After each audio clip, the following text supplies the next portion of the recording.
welcome to the second part of the cold climate sewage treatment plant build. So here's what I have built. So this goes in the side, so that's what goes down into the tank. And it's like that, so it's less likely that it can get plugged. I'm just following the online directions. So this is a lot of work. I'm actually injured now. My back, like from lifting these things. You put them down there. You gotta line it up. Gotta level it. Gotta move it out of the way. Gotta drill it. Gotta put the pipe in there. Gotta move it back over there. Gotta put the pipe in, right? So I'm down there lifting these things back and forth, back and forth. So yeah, needless to say, my back got wrecked after one good day of working on this. I started here on this one, and I kind of learned a little bit. I put that together, and then I put that together, and then I put them together, and it was not the way to go. So the way to do it is you put that together, you put that together, you put that together, you put that together, and then you put that together. And then you put this on, right? And then you put this together, and then the pipe, and then the other pipe, and then this goes on, and then you see? So it's just like doing it in order, right? Which I'm sure if you're a plumber, you're like, duh. But I'm not a plumber. So I had some pretty bad things happen. That is not good. But even worse than that, there is a giant, where is it? There's a giant chip. Oh, here. So what happened is I had 8 tanks, now I only have 7. I have the chain around the forks, and it caught the edge, and it fell, and the tank just shattered. So I only have 7 tanks now, but what I'm noticing is the total amount of room that I have between the wall and the tanks, that I might not have enough room for 8 tanks and my pump and pressure tank. So the design is for 7 tanks, but I was trying to put 8, so I had like double storage, so I could have 2 tanks of cleaned effluent, right? That was the plan. Well, now I'll have 1, but I might only be able to fit 7 in my other in there. So the fact that 1 broke is lame, but I might not have been able to put 8 in there anyway. I won't know until, because I literally, I've had more than issues. Like, you got to put the pipe in there and you got to hold it. If you don't hold it, it kind of pushes that out a little bit. Now, I think in a real plumbing situation, that if it pushed it back out, you would need to like redo that whole part. But this system is not under pressure, right? So there's no pressure. I'll check it for leaks, obviously, but it not being under pressure means that having, like 1 inch glued inside of a fitting opposed to having the 2 inches that you would typically have, like, I don't think it's a big deal. Obviously, I'm going to check it with clear water, make sure it has 0 leaks and everything's good before I start using it, which I'm going to get all this done, and I have to stop until I get my other tanks put into here, and then I get this covered. Because this has to be covered before I do the air hose and venting and all that stuff. So basically I have to do it to this point, and then the project's going to be on hold for, I don't know, it's probably going to be probably a couple months, to be honest, before I can get the tanks are going in hopefully the first part of next month, but then buying the lumber and putting this all up and getting this all up and then being able to come back in here. So, yeah, but at this point, I have to get this done because these have to be in there to put the rest of the structure up.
So this is what I've got.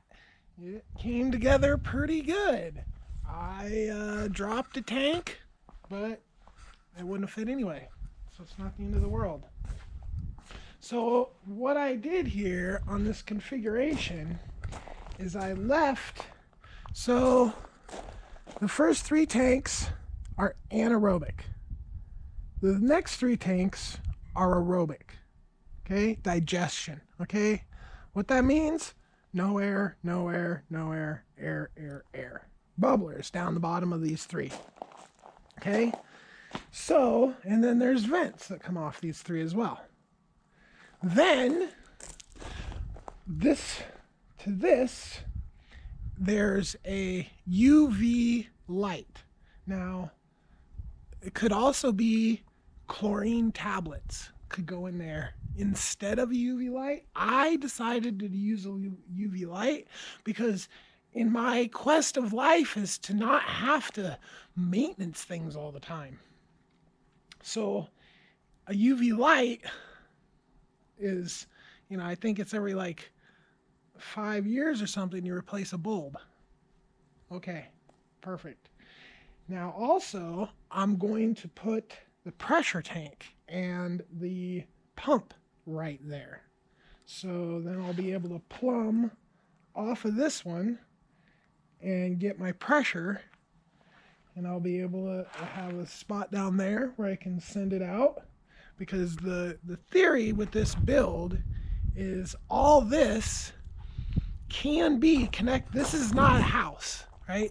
This is power, this is water, this is sewage, right?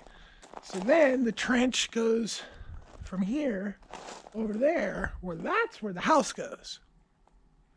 And the way I'm building this is this could literally be connected to the house. So, you know, it probably is going to take like a macerating pump system, possibly even maybe just like a couple tanks at the house, and then it comes here. So yeah, that's kind of the plan. The house gets all the water from here and everything, and then this can be a giant water harvesting place as well. So, but currently this is the end of this assembly for what could be months. This project is on hold, like most projects around here. It's all about timing. So make sure you subscribe so you can see when I pick this all back up. And you have a wonderful day, and peace.